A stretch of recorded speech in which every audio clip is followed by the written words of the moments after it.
I've been trying to make this video for a month, what with the holidays and everything, but it's not for lack of trying. I actually went on location twice and due to various technical problems, but anyway, we won't go into that. Here I am, and I reverted to the trusty old tabletop, and that way I know I should do pretty good. So anyway, this is my impressions of the Intrepid camera after, I guess, September, October, November, January. Yeah, it's been about 3-4 months since I've gotten it in the mail, and I thought I would go over it, and just for anyone interested in what the Intrepid's like and interested in buying one. So the number one selling feature of this camera is the two things. Number one is the weight for me, 2.5 pounds. And number two is the price. I mean, $350 delivered to your door is pretty cool. So anyway, so here's my Kaltar 210 millimeter f6.8 Kaltar 2 lens on an Intrepid lens board. And this is how the Intrepid sets up. This is ground glass protector that I got on the Zone 6. I don't know who makes it, and I don't know where you would get one. I know that people still sell them, different various kinds of ground glass protectors, but I'm not sure where to get that one. Anyway, so if you want to set up your Intrepid, you put it on a tripod. I put this Ivation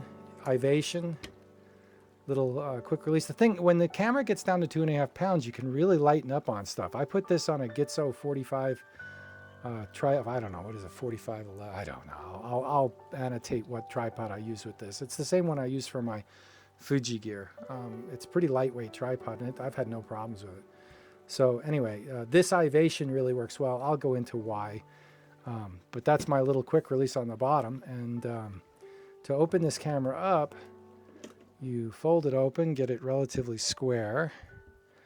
I kind of line up these lines here with this back piece, and it's close enough for government work. And then the thing about the Intrepid is you need to screw in the front standard.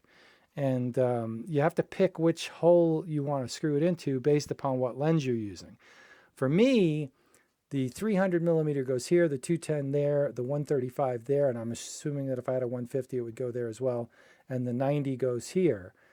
Alex Burke uses this camera with a 75 to great effect. I believe you need a recessed lens board because the 90 gets pretty far back in there. But with the 90, you still get some movement, which is pretty cool. So anyway, today I'm demonstrating with the 210. So I'm going to pick the 210 hole. And this is the only really fiddly bit about this camera. The Zone 6, you kind of just unfold it and go, and you put any lens you want on and just rack it back and forth. With this, you've got to move the standard based upon what lens you're using. And so there we go. Kind of get it square as best you can. And then I tighten up the front here.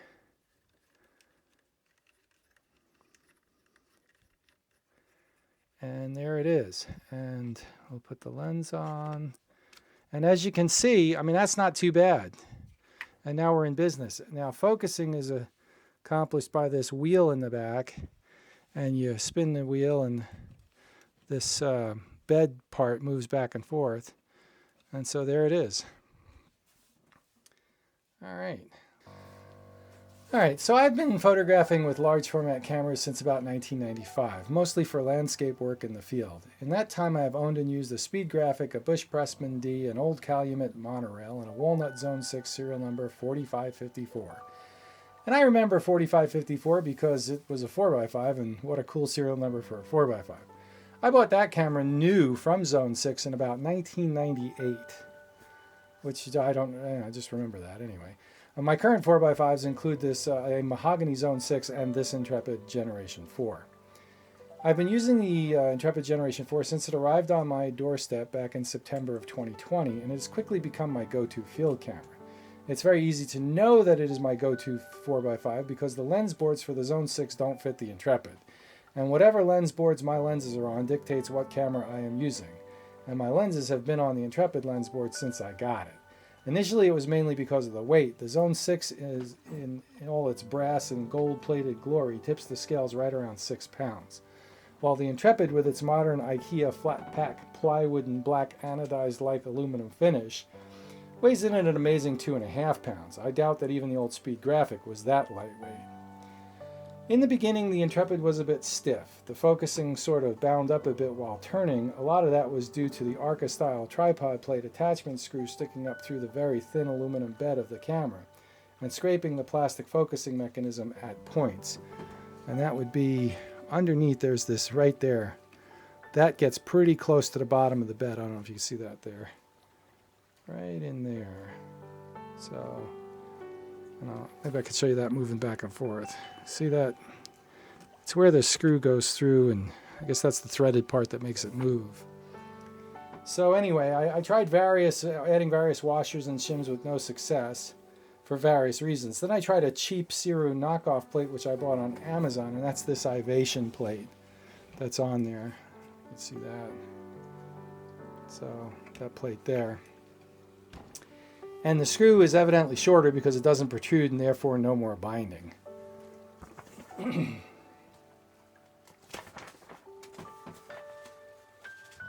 Also, setting up the Intrepid was something to get used to, as I showed you, and somewhat cumbersome compared to just unfolding the Zone 6 and adding a lens.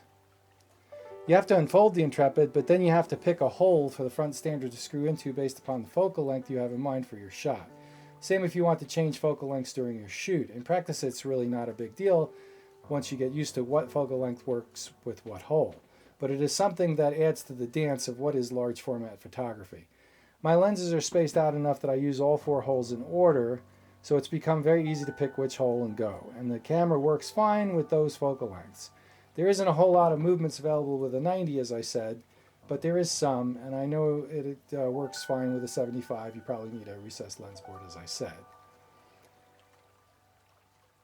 Large format field photography in general is a strange thing. On the one hand, it requires absolute precision and discipline with your technique in order to not just totally screw everything up and get no images whatsoever. And on the other, for a lot of it, you have to use your best guess and intuition and feel your way through. Composition is like that, so is focusing and camera movements. The ground glass that comes with the Intrepid is somewhat dim and grainy. A lot of people like to install an inexpensive Fresnel focusing lens on top of the ground glass to brighten things up. I actually have one that came with my Zone 6. It aids in composition, but is a little harder to focus, ironically. I find that the ground glass in the Intrepid is fine for my purposes and allows me to get the job done. I do wish that the corners were cut a bit. Some ground glasses have the corners cut off here, so that you can check to see that you have full coverage when you're doing extreme camera movements. So in general, the Intrepid is a bit more fiddly to use in practice, but the weight savings more than make up for it. And you're not shooting 4x5 because you want to avoid fiddliness, as the whole process is almost the definition of fiddly. To switch from horizontal to vertical, you just rotate the back, and it works fine. And there you go. And that's a really cool feature. I mean, it works really well. So the only thing is you have to have this clear of the back standard there so you can rotate it. There's a little notch here so you can get it going. And there it is. Yeah, it's a very clever design. Then there is the cost. The used decent condition Zone 6 is running around $1,000 US dollars in the end of 2020, beginning of 2021. The Intrepid was around $375 US dollars new, shipped. The fit and finish from the factory was very good. It's not the custom luxury cabinet quality of a Zone 6 or a Wisner, but for what it is and how it's constructed, it's a quality item. A lot like IKEA furniture. It does the job, is somewhat stylish, and innovatively inexpensive.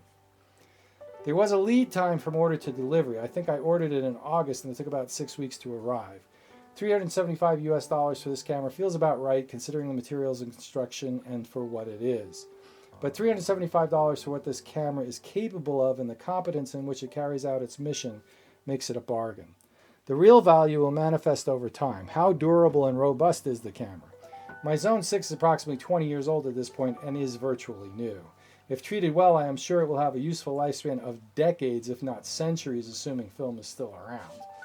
There are people still using similarly constructed cameras from the early 1900s. The Intrepid is a modern interpretation with modern materials and construction. It may last as long, but only time will tell. I know I'm planning on using mine for as long as I can.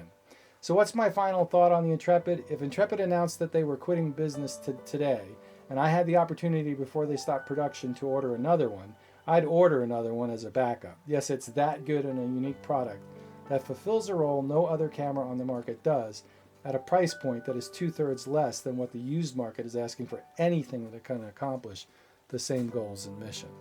So there it is. Hopefully that was helpful to anyone interested in buying an Intrepid. The bellows come in 4 different colors, which is interesting.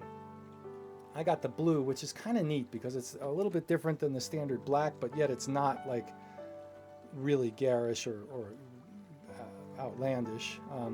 Not that there's anything wrong. The green looks pretty bright and the red looks very bright. And that's totally cool. I mean, there's nothing wrong with that if that's your thing. I just want something a little bit different than the black. So I think the Gen 4 is really cool. I really like the aluminum base plate. I've never had any other Intrepid, any other generation. But the wood base plate looked a little, I don't know, I don't know. I'm sure it works fine. But this is really a refined product. I'm curious what the Gen 5 is going to turn out to be, because quite honestly, this is a very useful product, and I after using it, I really can't say that I would change anything. They've really covered all the bases. I mean, this back part here works great. I mean, the ground glass just snaps right off, and you can put the enlarging back on and all the rest of it, and different materials. It's got the graph locks here. So it's a very clever design, and it really works well. So I enjoy using it. I love the weight. So that's my Intrepid camera impressions after 3 or 4 months of use, and I hope that helped someone. And I'll try to get, I'm not going to try, I'm going to definitely get some more videos out there and back to my regular schedule as time goes on. It's tough in the wintertime because you really you're limited on when you can go outside and what you can do. We live in a very windy place, and so the wind has actually been howling. There's been very few days when there has been no wind, so I can't even go in the backyard, you know. But anyway, have a great 2021, and I hope everyone's well and safe, and have fun out there. All right, we'll catch you guys later. Bye.